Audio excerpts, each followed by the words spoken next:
get ready for a Pisces full corn moon happening during a Taurus year on September 7, 2025 at 6:09 p.m. in the evening. We're using tropical astrology and universal time coordinated, happening in Lunar Mansion Number 27, which is a Dewy Mansion of the moon.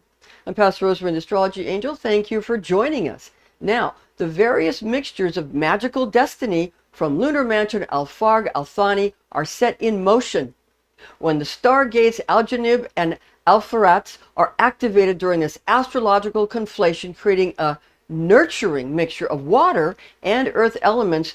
They're set in motion, laying the groundwork for spurts of healthy growth in many important areas of life, such as securing funding or income, also as well as meeting compatible people that make good friends or compassionate soulmates.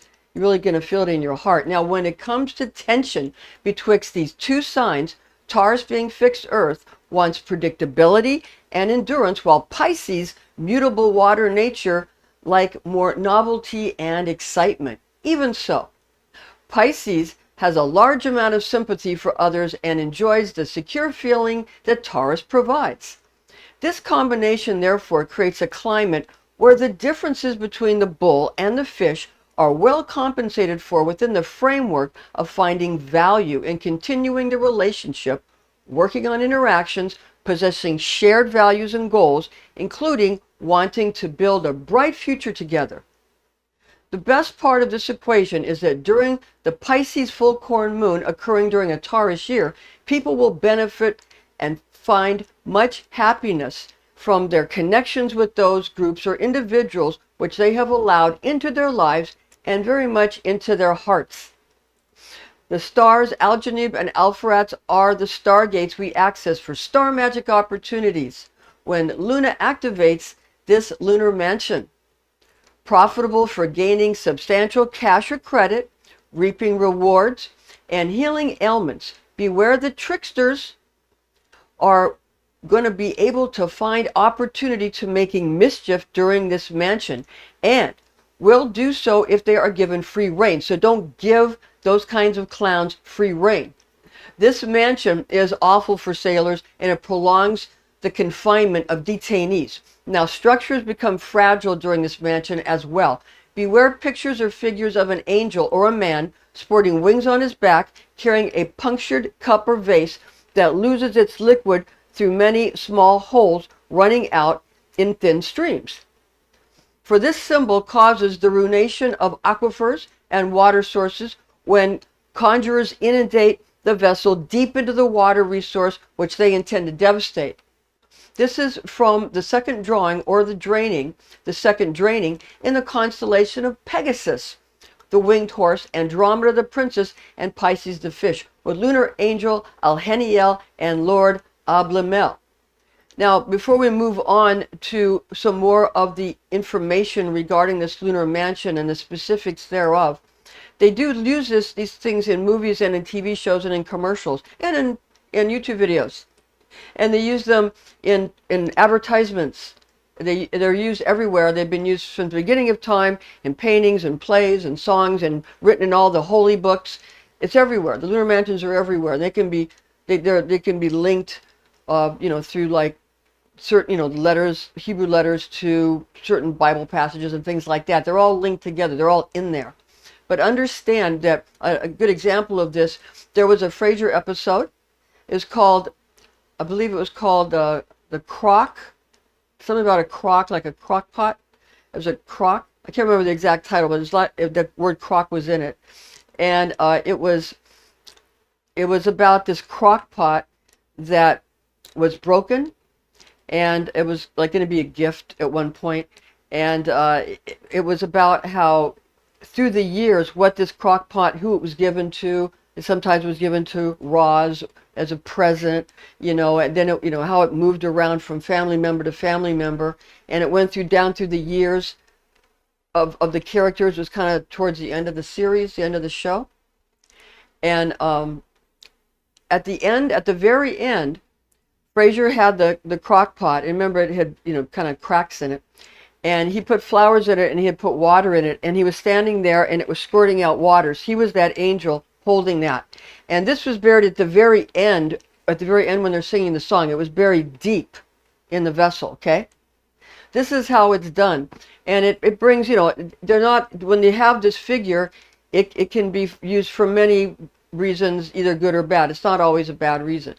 But anyway, this is how it works, okay? So if you know what's being done and you understand these things, you can use it for good to benefit you and your family. So that's why I give you this information, so you can use it to the best of your ability to benefit you and your family members. Now, moving along, we want to get to some of the other specifics regarding this. Now, when Luna will be in Pisces during this full corn moon, and it's going to be Pisces 4 degrees, 17 minutes, 9 seconds to Pisces 17 degrees, 8 minutes, and 34 seconds is according to Abraham. The stars to wish upon inside the 27th mansion of the moon, Alpha are named, again, Algenib and Alpheratz, which dwell in Pegasus, the lower spout of the water bucket, according to Warnock. Ask the angels of Gamma Pegasi and Alpha Andromedae, who is named Alheniel, to increase harvests and heal ailments. There's healing involved, okay? Sorcerers and sorceresses create representations to reap rewards, create gainful yields, accumulate money, grow inventory, cure sickness, obliterate the treasures of others, stop development of structures, to bring trouble to sailors, and to lengthen the sentences of detainees. Now, magicians also use Alpha to annihilate an enemy's water wells, fountains, or other water sources using a rendering of an angel, as we mentioned, or a winged human holding a chalice, which is again perforated in many pieces so that the water runs out in many narrow directions, as we mentioned during this Fraser episode about the crockpot. Now, Agrippa reveals, as opposed to Warnock, that the mansion of the moon number 27 is being named Al-Chaira, or Al-Galmod, being the second drawing, which not only allows for ritual talismans to be created for the purposes already mentioned, but also to cast that mischief or that trouble upon anyone that you will, to further add to the potency of the talisman meant to demolish aquifers, to wipe them out, and to destroy water supplies. Agrippa discloses that the ancient magicians constructed the image of the human with wings, carrying a punctured cup or vase using red clay. That crock pot was made of red clay, which they did burn with fire. It looks like it's been baked in an oven. Placing asafoetida and liquid storax into the container. The conjurers then inundated the vessel deep into the water resource, which they willed to ruin. So this is Agrippa's way he describes it, as opposed to how Warnock describes it. And there's a lot of similarities and there's some differences. So according to Kabbalistic lore, Pisces is ruled by Jupiter and Neptune. And Pisces birthstone is aquamarine, is the stone, aquamarine, if you want to make some kind of rosary, or if you want to make some kind of necklace or bracelet or a ring, or make a magical talisman that you can wear. Star magic opportunities from Star Angel Alheniel. We're going to get to this next. So we're going to talk about how you can use this to your best advantage.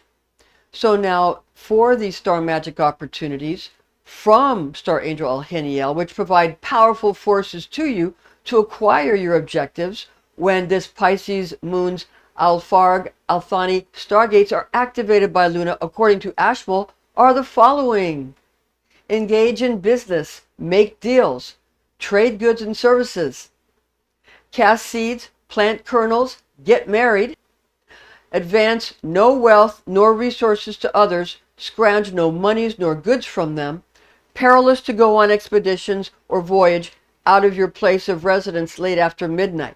Okay, so it's perilous to go on journeys or to go on expeditions out of your place of residence late after midnight. You'd want to do it in the day. You should probably not do it at all, but if you're going to do it, don't go late after midnight. Procure no retainers, attendants, nor employees.